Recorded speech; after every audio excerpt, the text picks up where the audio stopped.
So we're ready to begin our meeting? All right, well then I'm Marilyn DeShant, current chair of the Pasco County Metropolitan Planning Board's Citizen Advisory Committee. This is March 3, and we are beginning our meeting at 9:40. So let us have the call to order, or do we just go through? Yeah, please do. Melanie Munson. Here. Tom Ryan. Here. Marilyn DeShant. Here. Larry Guilford. Larry Guilford. Who is that? Larry Guilford. Guilford. I don't know who that is. Do I? Yeah. Okay. Steve Hickman.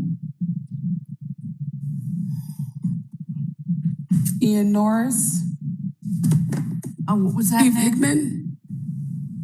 Here. I'm hearing names I don't. He's just logged in. Steve just logged in, okay. Rob Serkiu. Here. And did I forget? Lee Henley's excused. I spoke with him this week. And I think that's all. All right. Well, I'm sorry, Clint Wynn. Sorry, Clint. well, there is not a quorum. Nope. Correct? Correct. That means that we can discuss our agenda items.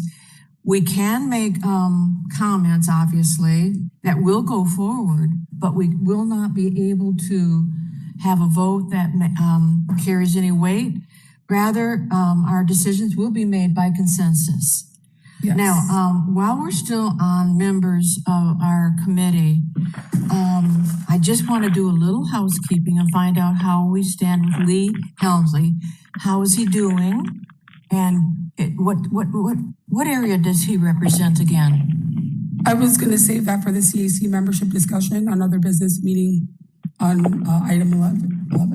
I'm sorry. I was going to save that for the other business. It's going to be on the agenda, you say? Yes, CAC Okay. membership discussion. All right. I'm having a terrible time hearing. All right, then. Public comment. Do we have anyone present here today from the public who wishes to come forth and make some comment to the CAC? Showing that no one is here, we'll move on to the next item, which is approval of the minutes of the meeting that took place January 6th. Do I have a motion for approval? So moved. A second? I'll second. It's vote by consensus, Maryland. So it's all in consensus. Yep. Well, I know, but we approved, it's consensus, everything's going forward. All right, report on the MPO board actions, February 11, and that would be you, Tania, right? Yes. The MPO had its meeting on February 11th.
injuries with the amount of driving happening, it's decreasing faster, 5.5%. And then a slight increase in the number of combined pedestrian and bicycle fatalities and serious injuries. If you compare that to the state of Florida, a lot of the numbers are similar. It looks like Pasco a little bit higher in some categories and very similar in other categories.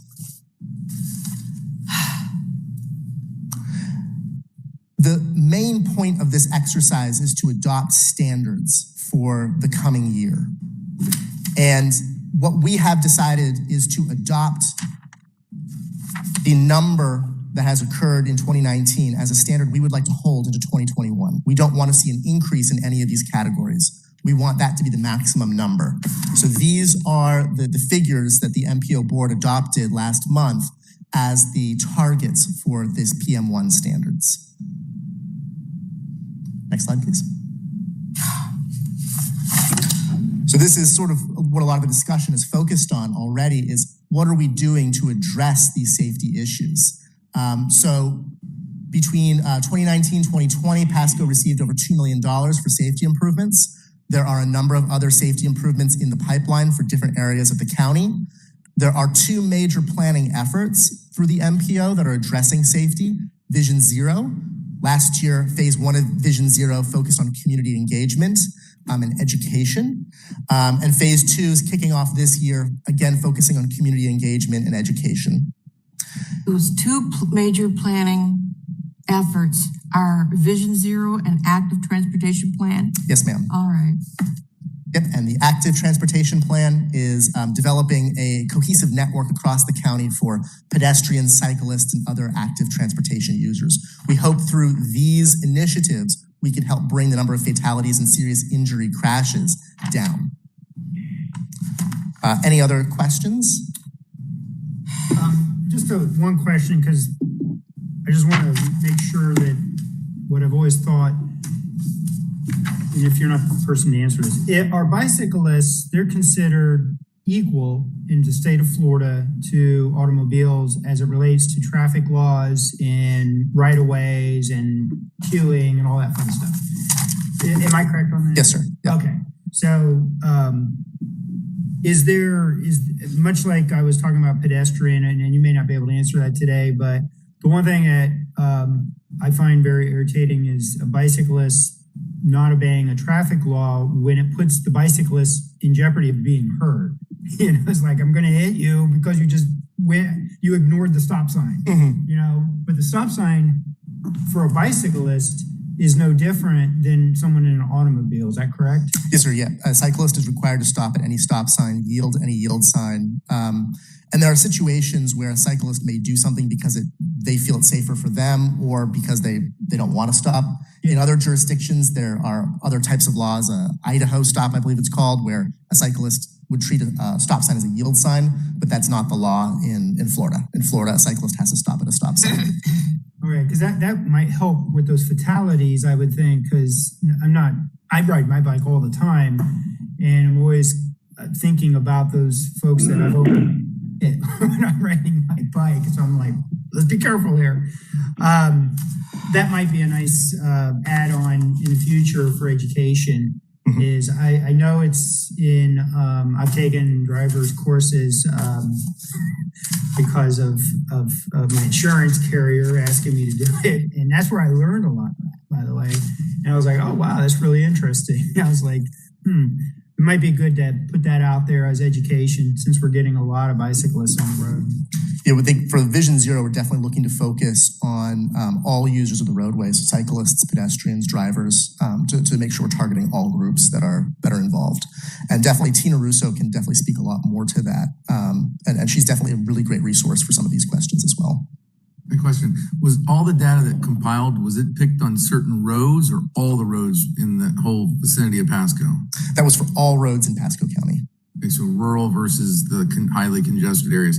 Yes, and sir. So the $2 million that Pasco received in 2019 and 2020, and that's going to target the active transportation and the Vision Zero, right? I'm not 100% sure what that money has gone to, Casey. Hi, I'm Casey Kersey, and I'm with AECom. Channing and I both work for AECom. And we'll circle back with a lot of your questions, absolutely. The $2 million, the Traffic Operations Department with the county used it for quite a bit of lighting on US 19. It's already been implemented to address a lot of the issues that were identified over the last 5 years in locations across the county. And to your answer, Tina will be able to talk a lot more about Signal 4, which uses this crash data. As we dive into why these crashes are happening and what's happening, the DOT tracks all of that data from traffic reports, and we'll be able to understand better why they're happening and address them. So last year with COVID, Vision Zero, because we were all in the pandemic situation, we had to pivot, and the MPO was fabulous. They pivoted to where we spent a lot of time observing behavior. Channing and I, Tina, Tania was out with us, MPO staff. We walked the trails. We did a lot of video footage. And we watched, why are people behaving the way they're behaving? Why are they making choices that aren't always in their benefit to that? And we're building that, our own knowledge of the Pasco trails and pedestrian systems to help understand that as we go forward for engagement and education as well. And so we'll have a lot more information as Vision Zero continues throughout the county, because it'll be a process that you will continue to see over the next several years as initiatives are developed there. But I'd like to see, because on the development side, the county is heavily encouraging bicycle lanes, and so is the MPO. So all transportation planning now involves bicycle lanes. Well, what does that do? That encourages you to use those lanes, right? So it encourages you to get out and use it and enjoy what we're investing in. But I don't know if the public is as aware of those laws and the dangers. I mean, we all know about motorcycles. They've done a great job of be aware of motorcycles, but I think cars and bicyclists need to recognize, hey, you're one and the same. You need to remember that. But I just think that's an outreach thing. It would be great to see that emphasized. Even though I'm stealing the phrase from COVID, we're all in this together, right? And that is exactly the same for all users on the roads. And that's where we hope to go with the education for that. I'll be back up actually to present something to you later. We can go on some things that Tina has had us put together. But I'm telling you, last year was a fabulous extra bonus that we did not count on, to be able to spend that amount of time observing and being one of the users. Why are people making the choices that they're making? When you understand that better, you can understand how to engineer something a little bit better on that. And all of the data that Channing is presenting is from the FDOT. These are all their collections of the information for that, to try to get a handle on it. So the deep dive into how and why is where we'll go with Tina for that. So thank you. And do you all communicate with the school system or the school board? Because I see a lot of messaging on dark school bus areas. I know this is a different area, but I'm just presenting just like education, like where the kids need to be standing. You are queuing me up fantastically. I'll be back up to answer that question. Thank you.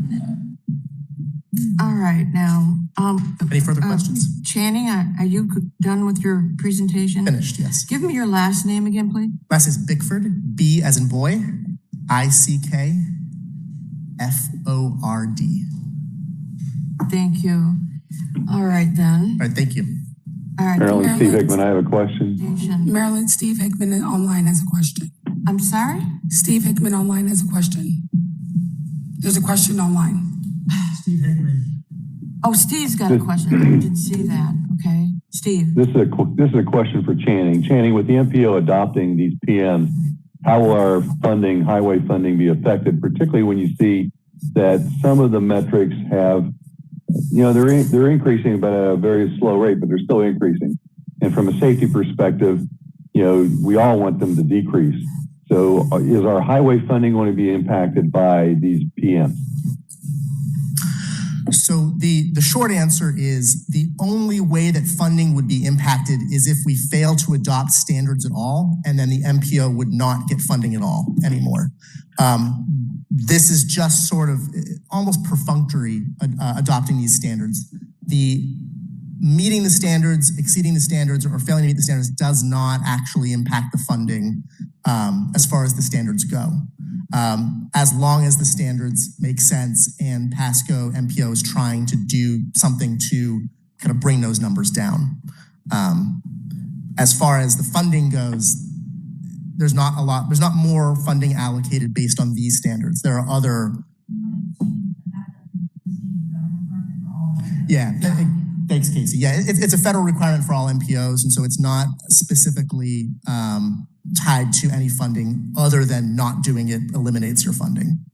So this is not an accountability document. It in some ways it is, but it's not. At least at this time and historically, there haven't been consequences for not meeting your standards. As you can see, the numbers have continued to go up over time. That's not what we want to see, but there has not been any consequences to funding tied to that this far. And also we program projects to meet our targets so that way we can get it down to, eventually be zero. And we also make our documents consistent with the Vision Zero practice and the safety targets identified or, rolled out by FHWA. So it's a project over time. It's definitely not going to be done overnight, but it's going to be done over time. This is Casey Kersing. I'd like to add a little bit more to that and clarify the difference because these numbers get confused. What Channing is presenting to you is a federal requirement. All MPOs across the United States must report back to the federal government that they are tracking those metrics that you saw, PM1 metrics. It's not tied to funding one way or the other. It's the federal way of tracking how the performance of all our systems across the U.S. are performing, okay? It is not tied even to your Vision Zero yet at Pasco County or to the funding as you're asking. It is simply a federal requirement for tracking for all MPOs, yet Pasco County will use this data to help them design their Vision Zero program around these kinds of data tools. So it's a tool for us. It's a measure that helps us look at where it might be happening. But once again, it does not tell us where they're happening. It is simply figures that are produced by the FDOT for the MPOs to be aware of this, to recognize it and adopt it as part of their system. We get to use this data, though, to then build our Vision Zero program. So there, as Channing said, you have to do it. This is a requirement for the feds. I'm looking at you on the screen up there. I'm not really sure where I'm seeing you there. But it is not tied to the funding unless, as Channing said, unless you don't adopt them. And it's not tied to any Vision Zero funding for us. We will just simply use these figures to help us then decide what's best for Pasco. Thank you. All right, thank you. Thank you very much. Any further questions?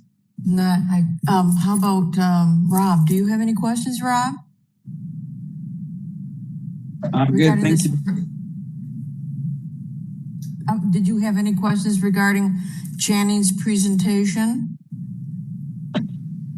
I did not. I'm good. All right, great. Thank you very much. All right, thank you. Yeah. All right, I had a question on page 53. I'm not sure why I'm having such a challenge with this agenda, but I couldn't find it in this agenda. So, in that matrix or schedule, there was a notation about live TV broadcast and how much money was being set aside for that. So can you tell me what that means, live TV broadcast? And if you can't Meaning when we go with MPO board, when we have board days, that's being recorded. We have to pay USF to record and then put it out. There has to be somebody to man that. Oh, okay. So we have to pay that as the MPO. You say USF? Yes, that's who does our video tape. Yeah. Live board, is that true for this one as well? Okay. No, the county does this one, but when we do MPO board, the actual board, we have to pay somebody to do the live broadcasting. That we work in partnership. Where does it appear then? I mean, if it's, what is it for, just archives?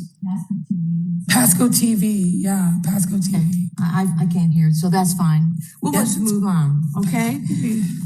We now have item D under action items, AE scope development of active transportation plan. Casey, I understand you'll be presenting. Is that right? I'm not sure, Tania. Yes, that's it. Item D. Okay, Yeah. absolutely. Then I'm back up. I'm Casey Kersey with AECOM.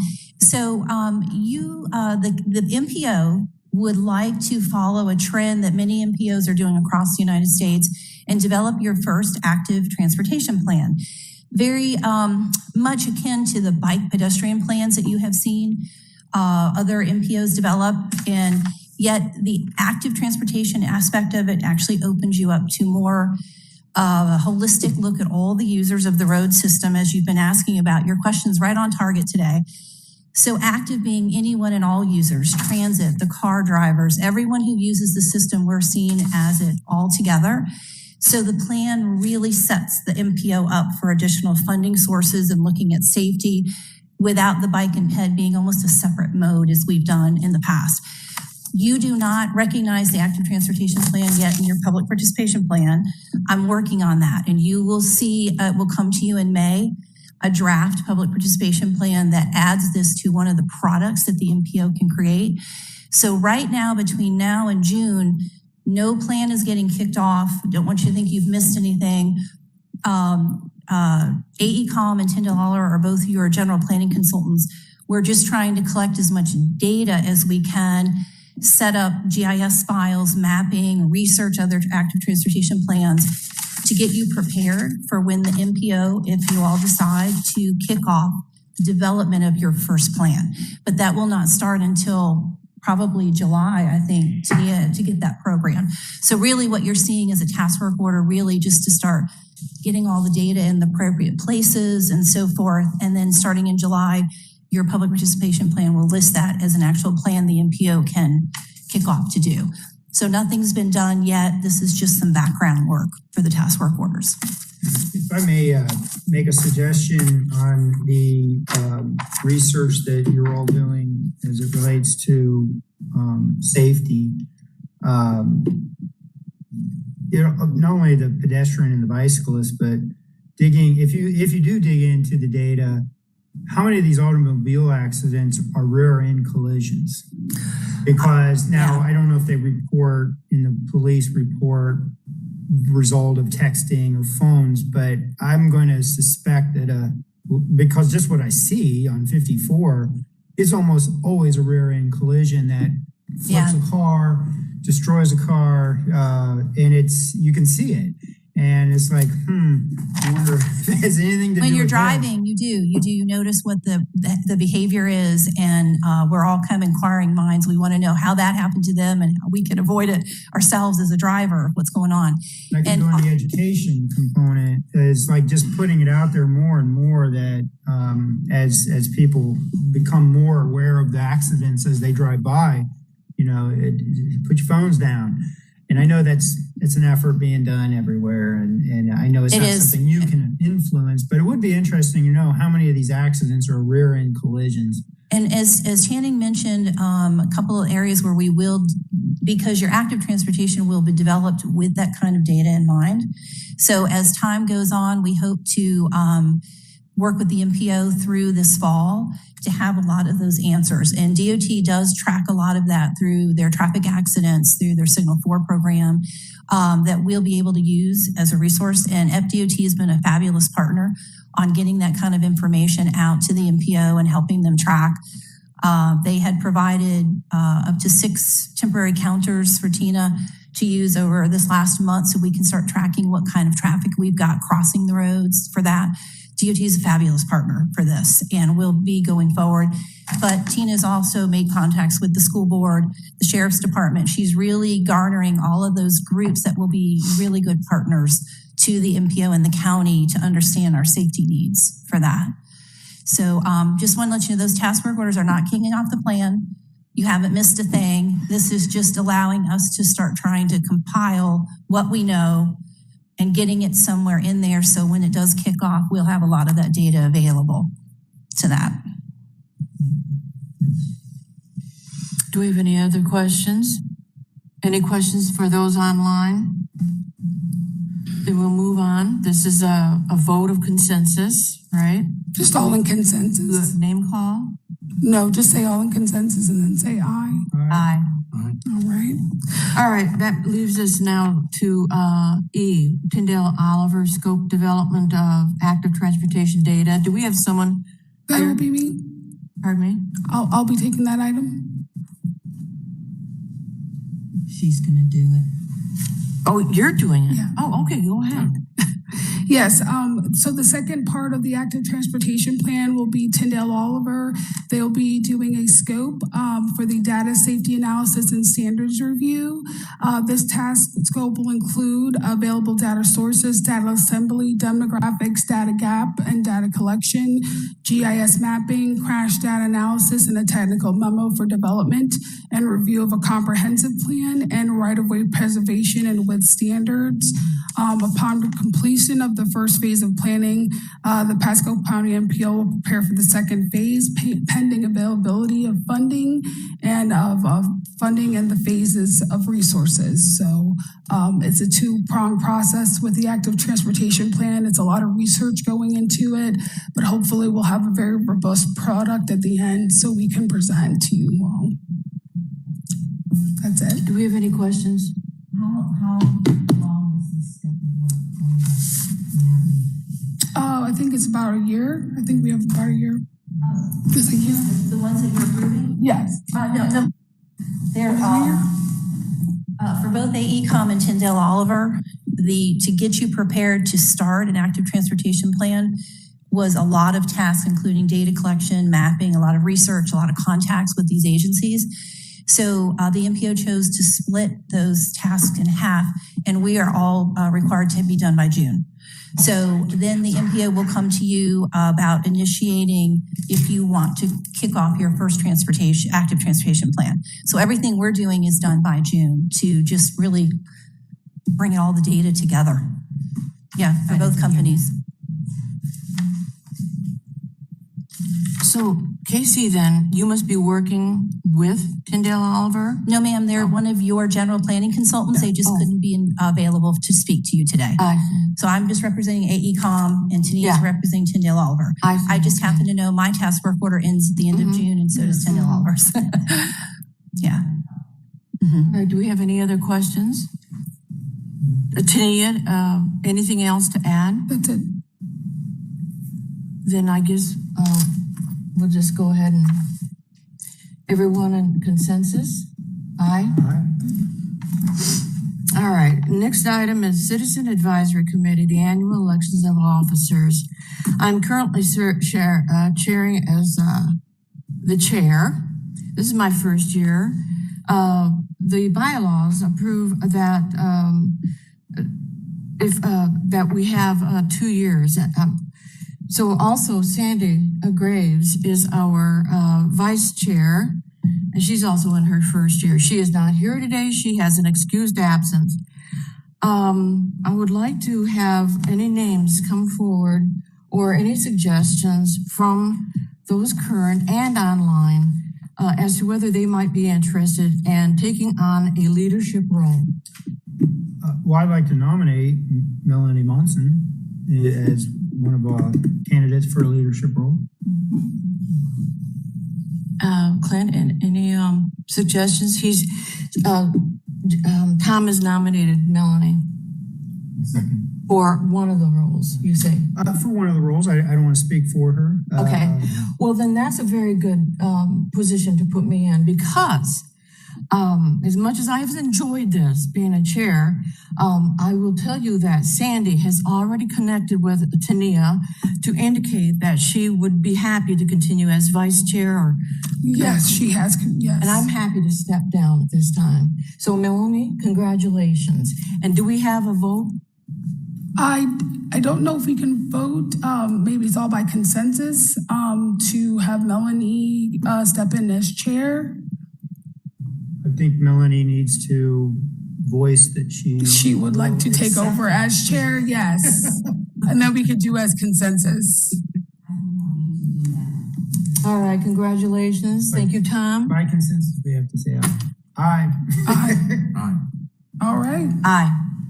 All right, then, and do we need to vote in regard to Sandy, or have we done that with this?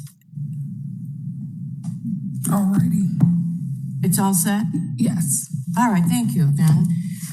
Turning the page, we'll look at status report presentations. First one, FDOT, the non-motorized short-term counters deployment in Pasco County.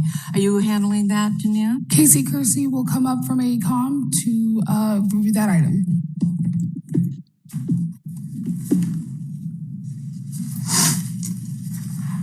I'm Casey Kersey with AECOM. And I might have, I'm not sure if Jensen's online in case he wants to speak on DOT's behalf as well. But the MPO requested to start developing knowledge about who's using the trails. And also, of course, we're all very curious how much the increased participation has been on our networks because of COVID. So the FDOT put up temporary counters on the trails for the MPO. And the map that you see shows the location of the counters. I think all of you know that you had the grand opening of the Starkey Gap, in the last 6 months. So the counters were strategically placed for the Starkey Gap and Trinity there, and also for Starkey Boulevard and State Road 54, because that is part of the connection that takes you up to the Starkey Wilderness Park. There was also a trail counter put on Starkey Wilderness Park at the entrance of the long trail that takes you to Suncoast. There was one there you can see on the sign that's just sitting out there kind of by itself, that's right there at the intersection of the Wilderness Trail and the Suncoast Trail. And then there was one placed up at State Road 52 at the Suncoast Trail, so they can get directional counts and so forth. DOT is working with the MPO to provide those counts. Raw data looks phenomenal, but I'm going to let Tina Russo speak to that the next time, where they've had a chance to really go through and clean the data and make sure that they're comfortable with the numbers. But there's no doubt, as you had mentioned, our participation has greatly increased this year with COVID, and the beauty of it, it has promoted people to get outside and get familiar with all of the wonderful facilities that are coming online for Pasco County. Me personally, Tina and Tania and I go out a lot, and Tina wanted me to be able to get to some of these locations. So I purchased a new pedal assist, an e-bike myself, to be able to get out with her to these locations, because she can ride a lot faster and further than I can. So I've really enjoyed, I've become one of your active participants this year, it's COVID. I have a new bike and I'm really enjoying the trails a lot myself. So Tina will get back to you with these counts and talk to you how the MPO plans to use the data. But on behalf of the MPO, they really appreciate DOT's partnership on this. Any questions? Any questions from those of us virtually? Tina, you'll have to let me know, am I sitting down or staying up? All right, thank you, Casey. And then I guess we'll move on. Do we do a consensus vote on this, or is this primarily information? Just status report. All right, we'll move on to congestion management process. There's one more item. Oh, there is? The Springport video. Oh, of course. I turned the page too soon. Is it also Bike Month too that we're doing as well? I just see that. That'll be on the next one down. Okay. I turned the agenda page too swiftly. Okay, we have item F, citizens. Marilyn, hold on 1 second. We have one more item on the agenda. It's our Spring Forward video that we wanted to show the CAC. It got put on late, and we wanted to just show you that, and Casey's gonna bring that item forward. So don't cue it up, cue it up and then I'll kind of give you an intro to it. So as part of COVID last year, we had started the process to go out and start collecting footage and observe behavior. And one of the big items was right before the time change, Tina had AECOM and our 3D visualization group out there working on footage of how do we display and be ready for the time change. We did not make it last year in time because of COVID shut everything down. And luckily, the MPO staff was willing to get out and be a lot of our actors and actresses. So we're ready this time. So this video is already on your live TV that you had mentioned. It's in the cycle. It started on March the 1st and it will run through the end of March. but this was produced through the MPO to remind folks about the time change coming up because it will be dark in the mornings.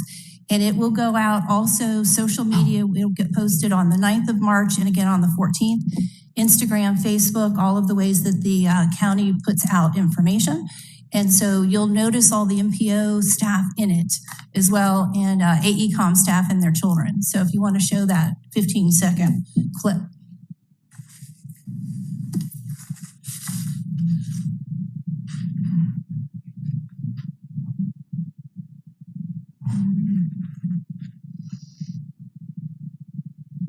That's the one thing I'm having to learn with all of this. You have to tell the computer you want the Start again there.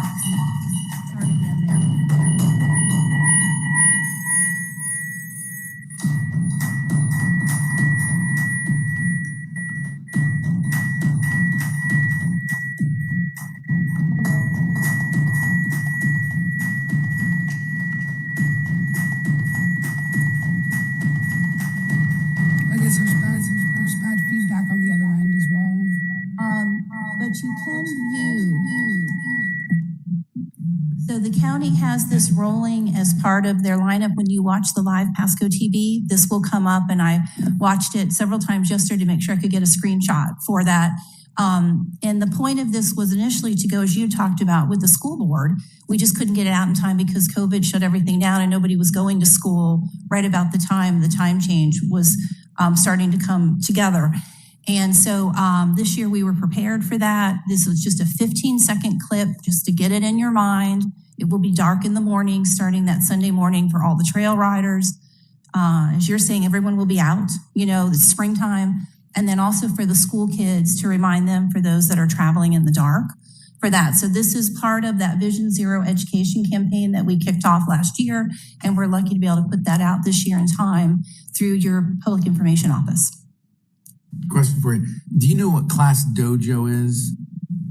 It's a communication forum through the school, like through my daughter's elementary school, that the teachers, communicate to the parents or anything through there. So that may be something you could talk to the school board about, pulling it through the Class Dojo, because I can pull up Class Dojo right now on the phone and see what my daughter's class has done or what kind of things. So that'd be a great that's a great tip. Form of communication that every parent, if they have a child in school, is on there. It's called Class Dojo. Yeah, and through your fabulous, oh my gosh, in the last year, if you haven't had a chance to look at it, the PIO office has just kicked off so many fantastic ways of getting to the residents of Pasco County. One of them is that Pasco Live TV. So we'll be working with them to get this to the school board. They'll put a press release out and share it with anyone who's interested in using our little 15-second clip. They can use it. We tried not to brand it at the beginning and make it look like it's just Pasco. It comes at the end. One of the biggest things that Tina has taught me in the last year is it's the responsibility of the pedestrian, of the cyclist, of anyone out there on the road to be responsible for yourself. So she's been taking me out on rides and reminding me, Casey, no matter what I do, you must look yourself and you must be seen. Take responsibility for your crossing, your actions. And that may speak a lot to what you see. They see other people do something and they hustle to follow that action, and it was not a safe action for them. So this one ends with that kind of branding. You must look and you must be seen, and putting that onus on the person. And I think that's where a lot of that education is going, is to be responsible for your actions while you're out there.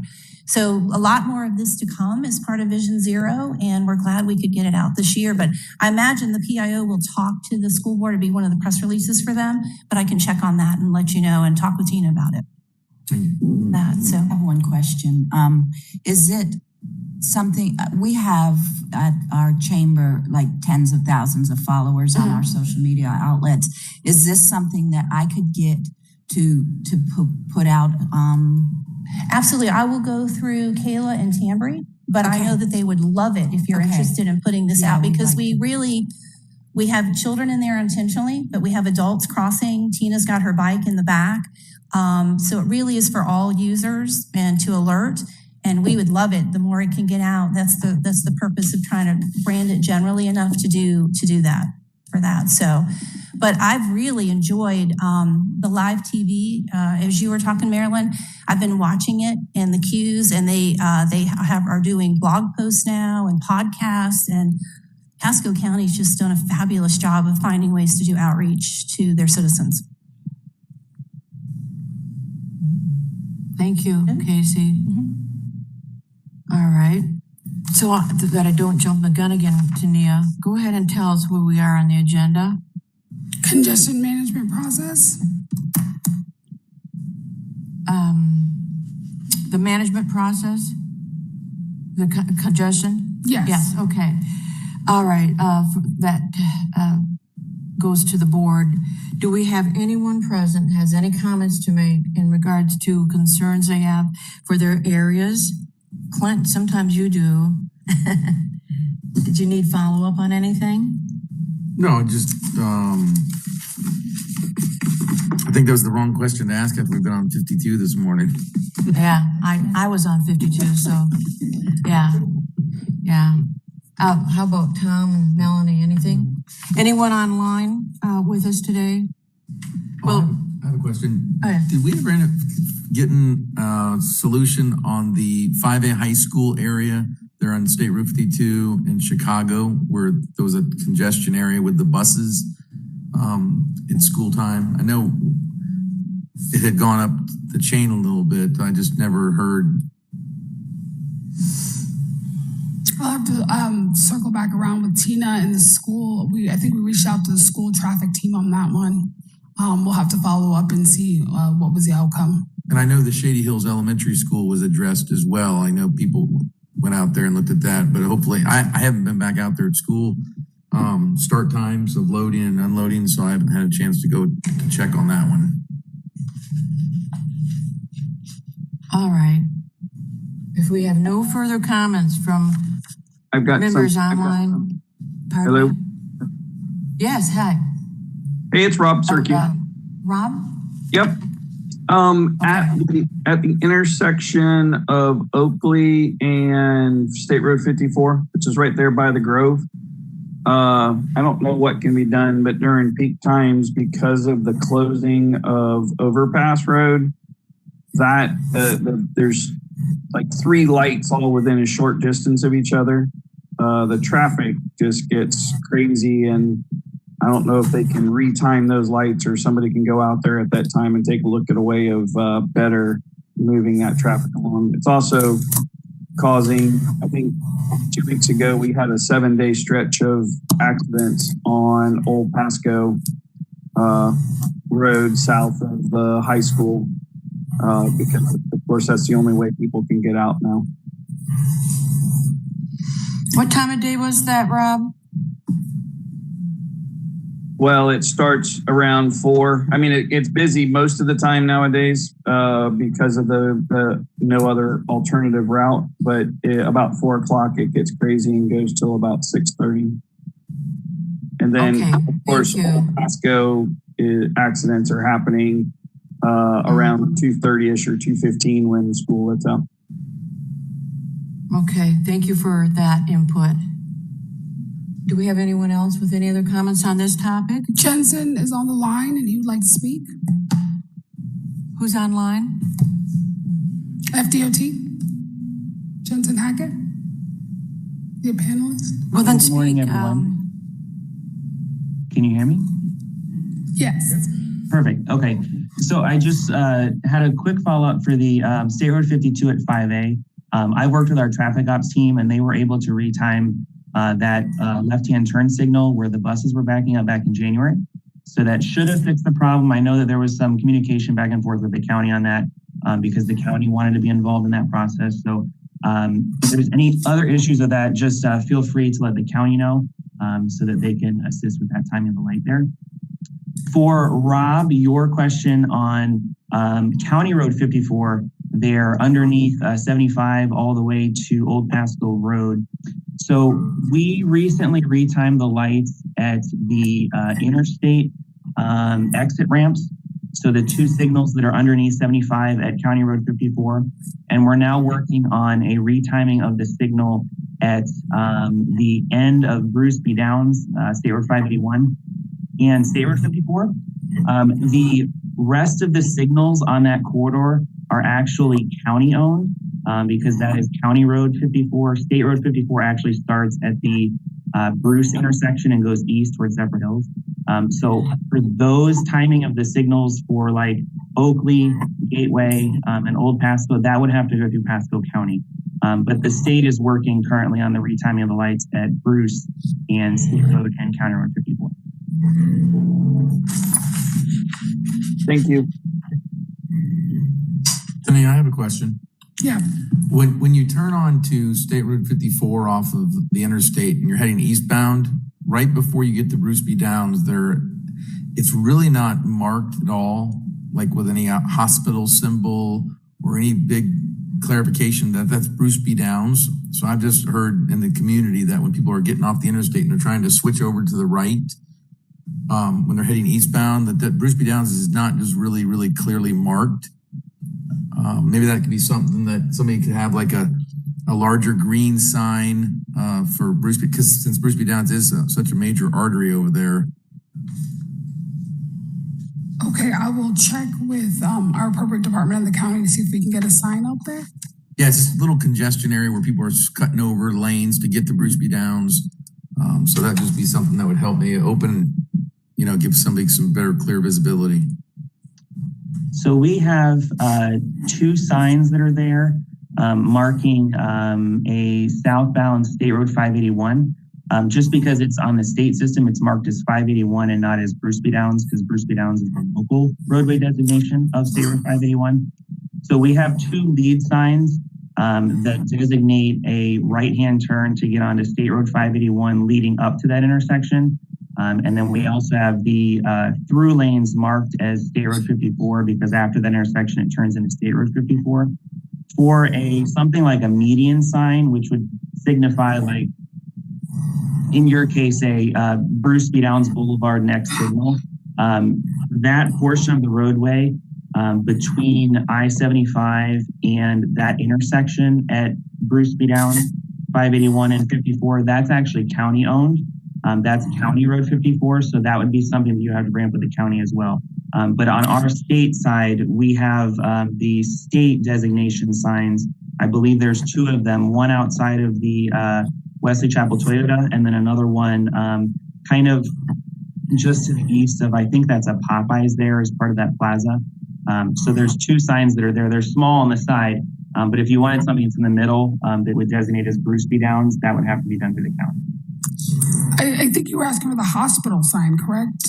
Just something that symbolizes the hospital or Bruce B. Downs, because when you turn left and go east, getting off the interstate, heading south, I didn't see any real big markings that showed that Bruce B. Downs. Now, I'm sure it's probably coming from the west going east. I'm sure on the interstate, I'm sure there's a sign, but I'm just saying when you're coming on to 54 from southbound 75, and I'll look again, but it just doesn't, the intersection doesn't look real clear for as big of an artery as it is. And then also like the hospital. Okay. I actually, thank you. Yeah, the reason why I'm saying this is I'm actually looking on our images of that right now. And we have, so there's a big mast arm sign which goes across the entire corridor, which is one of those big overhead signage placements. And so there's a right turn only sign there, and next to it is where it has the 581 and 54 signs. And then about 500 feet to the east of that, out front of the Waffle House, there's a hospital designation sign that is a turn right onto 581, right before it turns into the signage that says right turn only, right turn only. There's 2 of those before the intersection. So there is a hospital sign there on the right-hand side. I guess I need to open my eyes more. Thank you. No, you're fine. No worries. Well, and I'd also say part of driving that is you look too many places, you're liable to get into an accident because it's so busy and you're cutting across 3 lanes of traffic to try to make that right-hand turn. So that's part of the, it was congested to begin with, and then you've added a whole bunch to it since, the closing of overpass because it's the only way. So and I'm assuming somebody will reach out to the county on timing on like Oakley and that. Is that a question for Jensen? No, not the reaching out to the county was not a question for Jensen. I think it was more of a question for us, for the staff. Yeah, I think that's something Yes, that Tania could look into. Yeah, I have it written down. I will reach out. Okay, apparently Tania has the information for follow-up with Rob's question or something. Is that right? Yes. All right. Do we have any other persons to speak on this particular topic at this time? If not, we'll move on. We have our public transportation presentation. I believe Kurt is with us. Hello, Kurt. Good day. How's everybody today? This is Kurt Scheibel, Director of Pasco County Public Transportation. Don't have a lot to present right now, but we do have some big news. Our new software for our paratransit system is up and running. So we're moving down the road with our new system, EcoLane. We're actually seeing some interesting numbers coming back from it. So we've only been doing it for like a week and a half now. So there's been some growing pains. I'll be right up front with that, but we've been getting to people where they're going to, excuse me, sorry about that, what's going on. And then the next big step just on that line is we'll be going out for a fixed route one. I've been kind of working on it while listening to the other presentations here. And we'll probably have that getting over to procurement. It'll take a while, of course, before it gets out and out for bid and installed, but we're moving forward slowly but surely. Other than that, I'm here for any questions with anybody. Okay, do we have questions? Okay, how about Rob, Steve, anyone? Well, thank you, Kurt. Thank you for being on board and for giving your presentation. You're welcome. With that, thank you, Kurt. Okay, we move on now to other business, meetings held or scheduled. So the first one was CAC membership discussion. What did you want us to discuss, Tania? I did reach out to Lee Henley. He does have a few health issues going on. He was very grateful that we did reach out to him.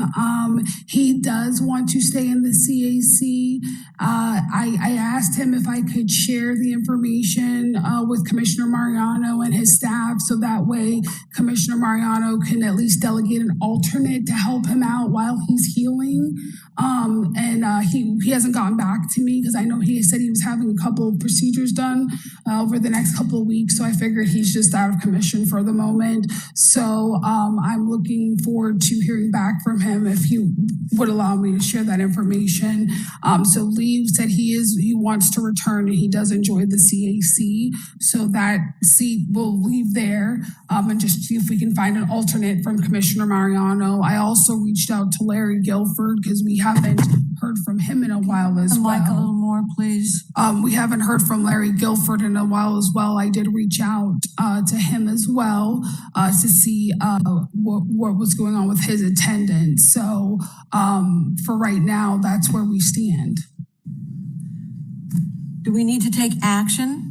No, this is just an update because the last agenda I said I'd reach out to Lee Henley to find out what was going on because we hadn't seen him. We knew he was having some type of health issues, but we weren't sure, just to follow up. But he said he is looking forward to coming back to the CAC once he resolves his health issues. Yeah, okay. All right, thank you. Mm-hmm. Can I ask a question? Yes. Did Larry get back with you? No, I'm still awaiting his call. So I think I reached out via email as well. So Thanks. Then you will also notify Sandy today that she's going to be remaining as co-chair, right? I will after this meeting. Yes, I didn't want to do that myself. That would be falling under your responsibility. All right, do we have any other comments under membership discussion? All right, we'll move on to Tampa Bay Challenge, Love to Ride. Who's presenting? Miss Casey Kersey from AECOM.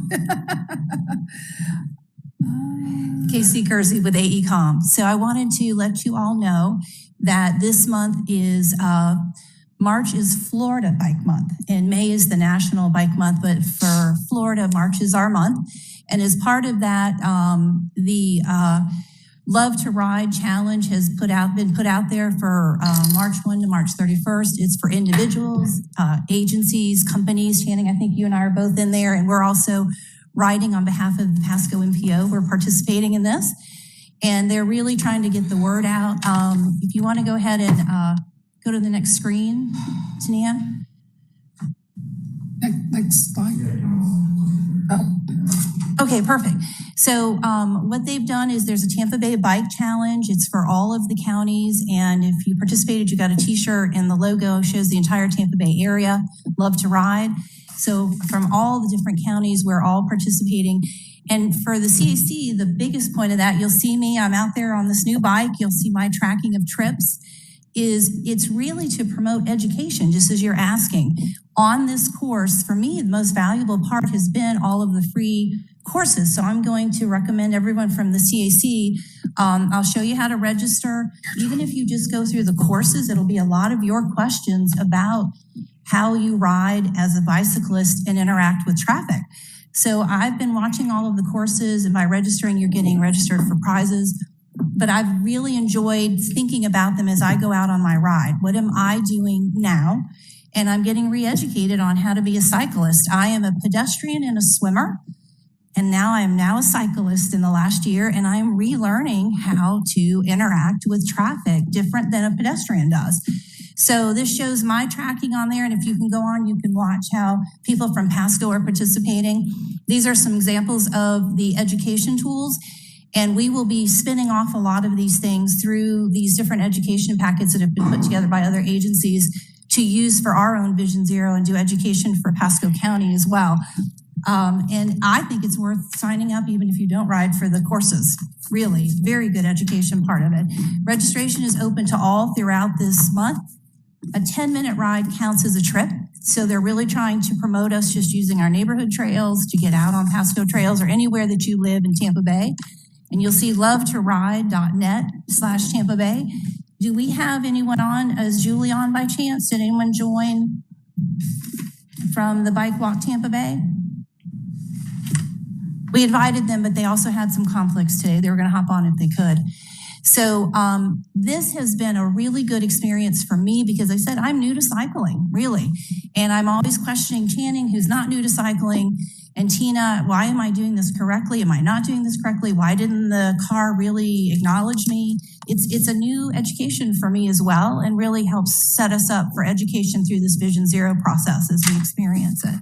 So we just want to let you know that's what's happening with March, and we will be back to you to see if they will let me stay in the group if I've ridden enough to stay friends with the group. Is the t-shirt that you mentioned, is that for signing up or has that already been distributed? I'd have to ask Julie and Brenton if they've got more, because we signed up, my husband and I signed up. I'm challenging him as well. And I think we signed up early enough to get a t-shirt, but they may still for registering. Let me check on that and I'll get back to everyone on the CAC. And I read in here, if you can't do it through an organization, you can do it as an individual? Yes, and I actually signed up as an individual. So that's what I wanted to promote. Channing and I both work together for AECom, but we're really representing the Pasco MPO. Yeah. I put AECom down, but I'm really as an individual tracking myself.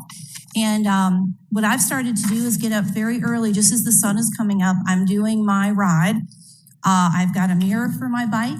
I'm practicing all my hand signals. I'm stopping at every stop sign, whether anyone is around to see me or not, right? So I know, but I'm reacquainting myself with the rules of the road. So hopefully we can do a better job of educating if we know how to do it.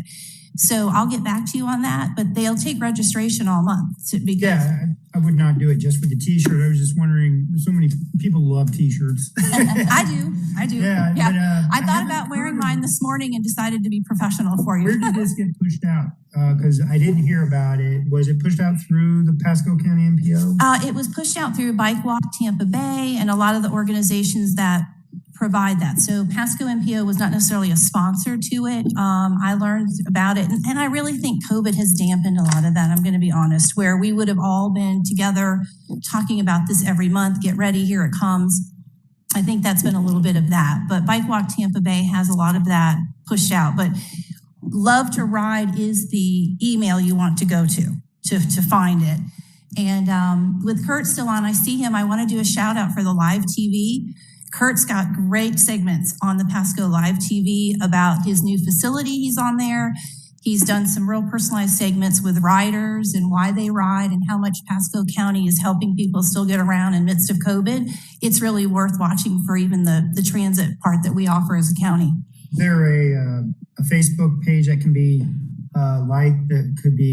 Look for Love to Ride and you'll see the Tampa Bay logo in there, and you can see the people who are doing it through Facebook as well. Okay, so Twitter, Facebook, get it out Instagram. that way too. Okay. It's all out there as a potential to track it. All right. And I'll report back to you throughout the year how I'm surviving. Okay. Any other questions, anyone? Oh yeah, the Strava, for people who use Strava data, you can upload it to where it's tracking your Strava data automatically for you. Yeah, for that. For my bike, as I said, I bought a pedal assist electric bike. It's not fully electric, but it gives me the extra power to be able to do, and it's the kind of bike that's still allowed on the trails. The type of class of your vehicle is what determines how you can get on the trails. So mine does not go unless I'm pedaling it and I'm in control, but I get that extra boost. So where people are talking electric bikes versus e-bikes, the wording of it, mine is a pedal assist. And through that, I have an app that tracks my rides because it lets me know how my battery is doing on that. So that's how I've been tracking how far I go to put up on the website. Do you have to, as a participant, do you have to use a trail that a registered No. It's just a 10-minute ride. For your community and in your neighborhoods, however you you, have 4 miles of just really to trails. get you out on a bike, because that's the only way to start teaching the rules of the road is once you start interacting for that. That's good to know. We have recumbent 3-wheeled because. Oh, you do? Yes, and a new puppy who we're learning to ride in the baby carriage behind. So we ride through town every weekend because we don't have a trail real close where we I would are. love, I'm going to contact all of you and send you back this website to remind everyone, because you can post photos of that. They want to see who the riders are. Yeah. And I have a bad back. I had back surgery years ago. I used to be a windsurfer and didn't realize what I was doing to my back until it went too far and I had to have emergency surgery. So I tend not to be a bike rider because of the position of sitting on the bike. So I checked into a lot of the recumbents to see if I could do that. But this e-bike, I don't have to put the pressure on my areas that are still not ever going to be as good as they need to be. And I can keep up with the other riders without getting home and getting in trouble. So I'm really quite fascinated with how much it's helping me participate. And if I don't have the physical ability to participate with someone who's got a fully functioning frame for that. So I've really enjoyed this pedal assist bike, but they would love pictures. That's why we did recumbent. For the backs. Yeah, I was really looking into those and then in the end did this. So I'm enjoying it. And we'll send out the email to everyone to remind you where you can register. Thanks. Thank you. Okay, thank you, Casey. All right, we'll move on now to the item for member roundtable, future agenda topics that we may want to talk about. So Clint, let's start with you. Is there anything that you would like to see on a future agenda? Maybe we could start the discussion on when I was up at 98 and the expressway, I really liked seeing the new overpass for the bicycles. I don't know what that would cost to do that at 54 and 52. So that would be something neat to have the discussion with DOT at some point. I know it's a big scale thing, but I'm thinking of all the people that have been killed. We're looking at the counts of fatalities with pedestrians and bicyclists. And I'm on 54 every day like everybody. And I'm also on 52. So that was just something I was thinking about this morning as I was sitting in the one lane of traffic on 52 at the toll road and seeing where people were. So that's just something I that I've been thinking about and didn't know, be something to bring up and at least start asking questions. Yeah, and I can let Jensen, if he wants to speak to that. I know DOT can come back with a presentation on what's planned because you do have an overpass in the work program to go up at Suncoast and 54.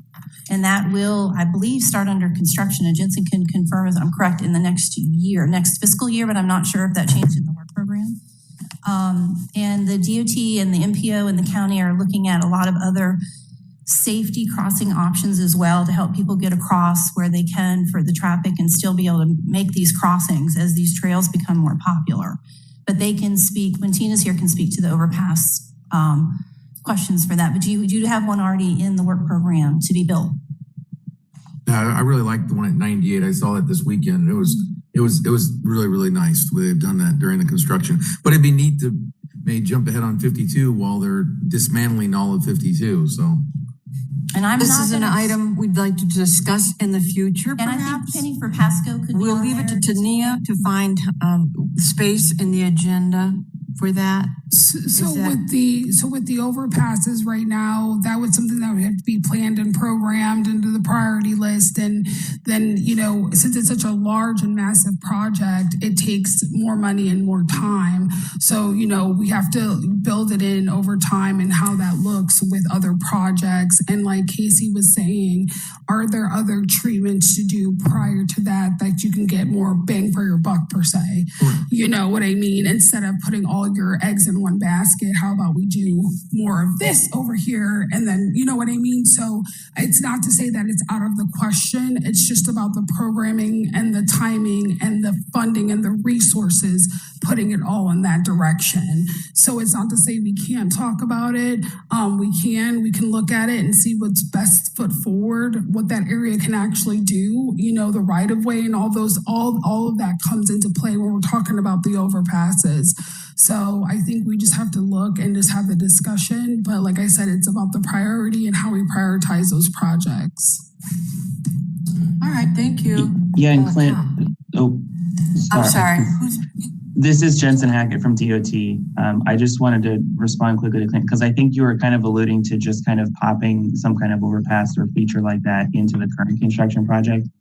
That would be something that would have had to have been programmed with that project when it was going through the priority process, which that project there between the Suncoast and 41 was programmed back in 2016, 2017. So everything was kind of going on ahead of that. So you're talking about this project has been in the works since the late 2000s.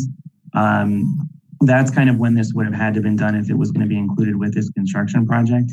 But as Tania was just saying, there is the possibility if this is a feasible project that would be done at that location, that this is something that then could be prioritized through the MPO to collect the funds because, overpasses like that, that are pedestrian overpasses across, a 6-lane state highway or whatnot, you're talking several $1 million at minimum. So it's a pretty big ask, but it's something that could be worked through the MPO priority process to then be programmed in the work program.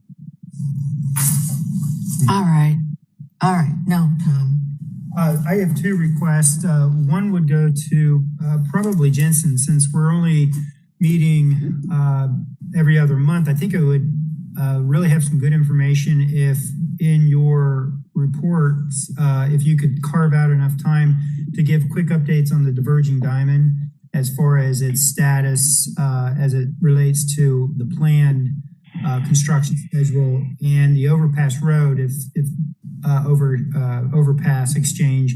That would really be interesting just to hear where it's at. You don't have to go into in-depth, just kind of like a summary, every other month. That would be great if you can do that. Second one goes to Kurt. I'd love to hear your ridership numbers now that we don't see you but every other month. I'm hoping that you're picking up new ridership as we come out of COVID. And that would really be interesting just in your presentation to hear how your ridership numbers are doing. And again, just an update. It's just good information to know. We don't hear those updates enough. And sometimes I think you can sometimes help yourself, hopefully, with advocacy if you need help.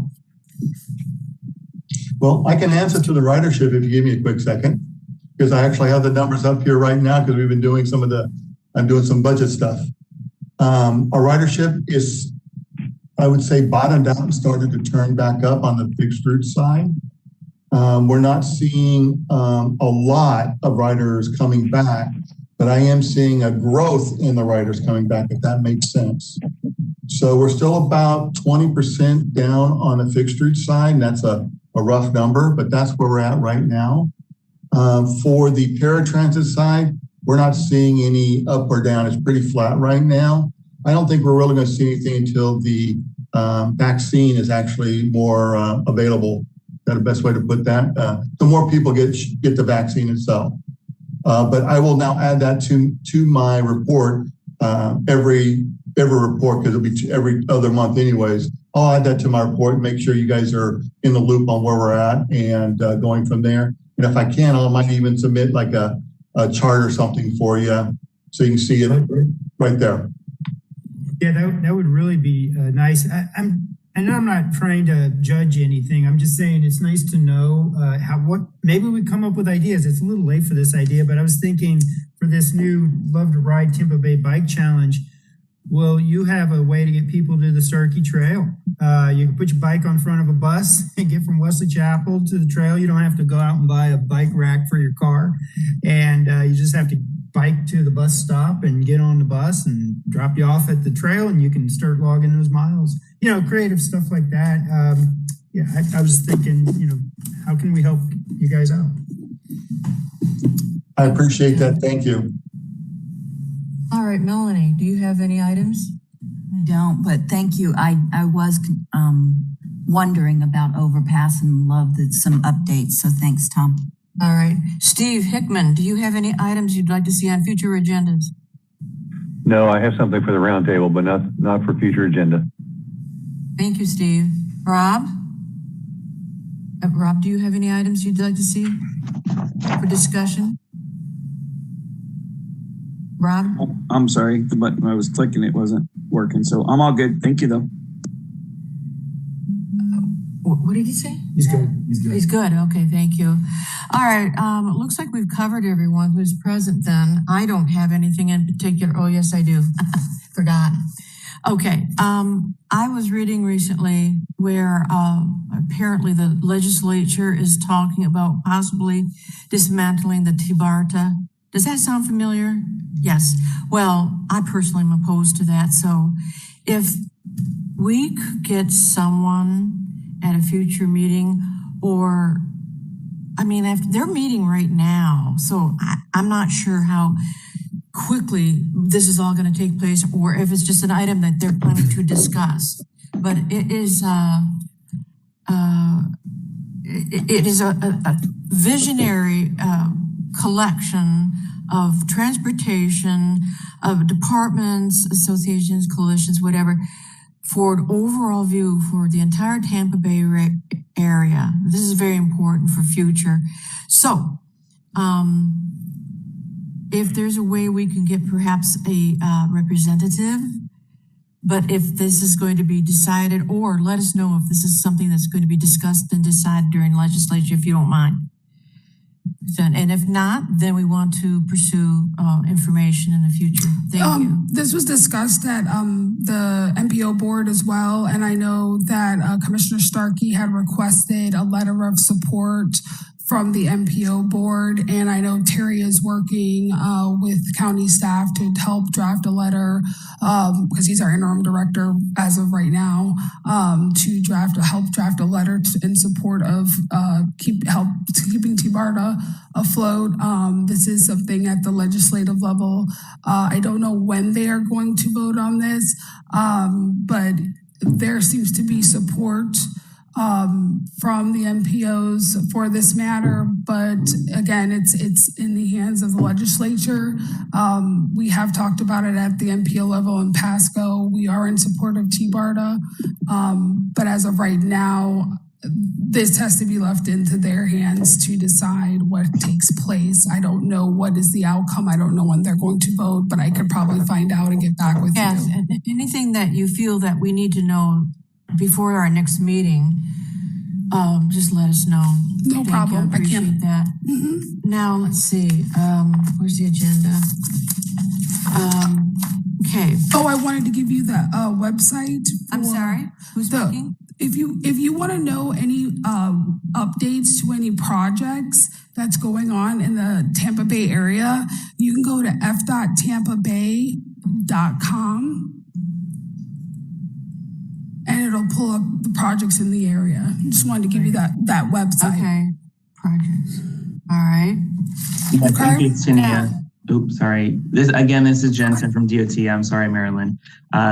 Just to address Tom's question, I'd be happy to give updates on the DDI as well as on overpass as I come up for my little roundtable items.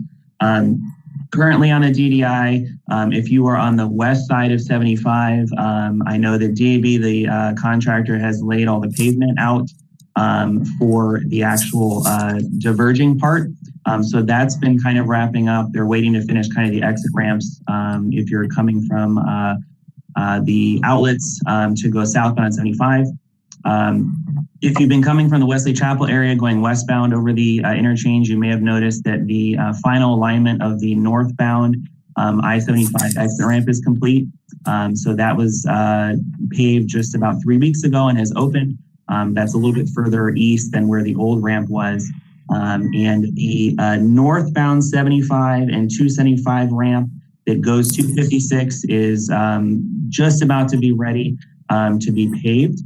So that hopefully should be opening at least a new little alignment there in the next probably 3 to 4 months that you'll see that kind of change, and we'll obviously sign that as needed. For Overpass Road, obviously the bridge is now down. That was taken out about 2 weeks ago. We had overnight closures to take the pieces out. Most of the area around that has been cleared out, so a lot of the vegetation we're working on now with the contractor in getting some of the retention ponds constructed at this point with that clearing. So you'll start to see a lot more activity on the actual bridge structures going in here in the next few months. The final date set for the completion of the overpass project, all ramps, all bridges, is set for just about the fall timeframe of 2023. So that's going to be a pretty quick project moving fast to get all those set up, and it makes it a lot easier. It's a little bit unlike 56 where you have current traffic to kind of handle and do lane shifts and that type of thing. With this project overpass, it's easy because there's no traffic on Overpass Road. So it's really easy to set up those bridges with some lane closures here and there with I-75. So that's 23, but I'd be happy to give you guys updates as I get them at future meetings for both of those projects and for you guys. But as Tania said, check out fdottampabay.com if you have any questions in the meantime. There's a lot of construction updates there. It'll give you all of your closures, if there's any lane closures, road closures, that type of thing. And it also kind of gives you some of the project files so you can see some of the plans and what the interchanges will look like when they're finalized. It all makes sense now. All right. That's good to hear. Thanks, Tom. All right. Okay. All right then. All right. Just to make a note before we adjourn, the next meeting will be the actual board of directors for the MPO, taking place on the first Thursday in April. And the next meeting for the CAC is May 5, taking place in Newport Richey. This is my last meeting as chair, and I thank the committee members who are present and who are on virtual with us, and also our staff and Tania for all the assist. Thank you very much and have a good day. I think Steve wanted something. Steve, did you have something for the roundtable? Sorry. Yeah. I don't think. Okay. Can you hear me? Go ahead. Yes. Thank you. I just saw that Channing just walked out, and this question was really for him, but I'll defer it to Casey, I'm sorry. I'm coming back to the safety issues on the performance measures. And there's a document that I remember seeing presented to this committee at one time on the accidents, deaths, serious accidents that occur in construction zones. And we have a lot of construction going on in Pasco County right now. And I'm wondering if there's a way of taking the data that we've just reviewed a little while ago and incorporating is the increase caused by construction and a lot of this construction is going on while traffic is moving. So I would be curious to see if the data reflects an increase due to construction. Thank you, Steve. This is Casey Kersey with AECOM. I'm going to obviously defer on any answer to that because it really, the PM1 measures that we presented today do not come attached with the reasons that they are occurring. We get the data from central office and we put the data together as all the MPOs do. It doesn't come with the explanation of the accidents and why they're occurring. It's more of a tracking performance system. But I think that's a question we can pose to the MPO and the county itself and the FDOT to get back to their analysis and how they really determine what the causes of the accidents are from the accident reports and how that's put into the system and where those are occurring in those construction zones. So I think the PM1 is a little bit of a distraction here because it's not going to give you that kind of information. It's more of a requirement that we have to do nationally. But these are all very good topics to come back to for the county to understand our safety issues because there will be continued construction throughout Pasco County as we grow and to understand how the DOT sets up their maintenance of traffic on their roads and how the county addresses it when they're under construction on the county roads. So I think that's a great topic to put down for discussion. Thank you. Thank you, Steve. Does anyone want to add anything else for the good of order or future topics? Okay, with that, we'll go ahead and adjourn. Thank you. Sure. Congratulations.